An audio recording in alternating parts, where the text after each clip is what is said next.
ದಳಪತಿ Vijay victory ಹಿಂದಿನ ಮೆದುಳು ಕಪಿಲ್ ಸಾಹು.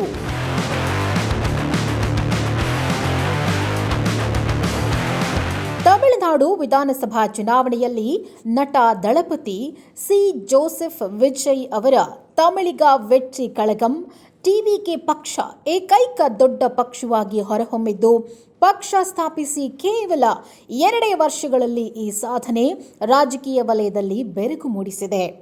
ತಮಿಳು ರಾಜಕೀಯದಲ್ಲಿ ಬೇರೂರಿರುವ ಡಿಎಂಕೆ ಹಾಗೂ ಎಐಎಡಿಎಂಕೆಗಳಂತಹ ಹೇಮಾಹೇಮಿ ಪಕ್ಷಗಳನ್ನು ಮಣ್ಣು ಮುಕ್ಕಿಸಿರುವ ವಿಜಯ್ ಅವರ ಗೆಲುವಿನ ಹಿಂದಿನ ವ್ಯಕ್ತಿಯ ಕುರಿತು ಈಗ ಚರ್ಚೆ ಪ್ರಾರಂಭವಾಗಿದೆ.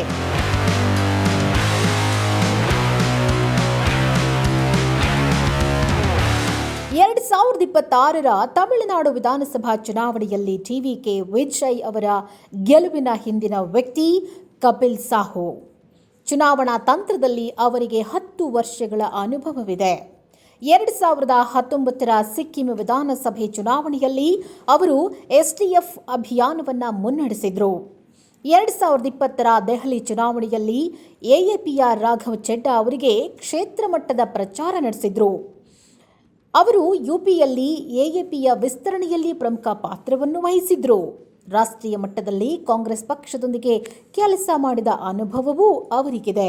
ಅವರು ಹಿಂದೆ ಎಐಪಿಎಸಿ ಅಂದರೆ ಇಂಡಿಯನ್ ಪೊಲಿಟಿಕಲ್ ಆಕ್ಷನ್ ಕಮಿಟಿಯಲ್ಲಿ ಕೆಲಸ ಮಾಡಿದರು. ಆ ಅನುಭವದೊಂದಿಗೆ 12 ಜನರ ತಂಡದೊಂದಿಗೆ ತಮ್ಮದೇ ಆದ ತಂಡವನ್ನು ರಚಿಸಿಕೊಂಡು ಸ್ವತಂತ್ರ ಕನ್ಸಲ್ಟೆಂಟ್ ಆಗಿದ್ರು. ನಂತರ ವಿಜಯ್ ಅವರ ತಮಿಳಿಗ ವೆಟ್ರಿ ಕಳಗಂ ಟಿವಿಕೆ ಪಕ್ಷಕ್ಕೆ ತಂತ್ರಗಳನ್ನು ಒದಗಿಸಿದರು. ಡಿಎಂಕೆ ಎಐಎಡಿಎಂಕೆ ಪಕ್ಷಗಳನ್ನು ಎದುರಿಸಲು ಟಿವಿಕೆ ತಂತ್ರಗಳನ್ನು ರೂಪಿಸಲು ನೆರವಾದರು.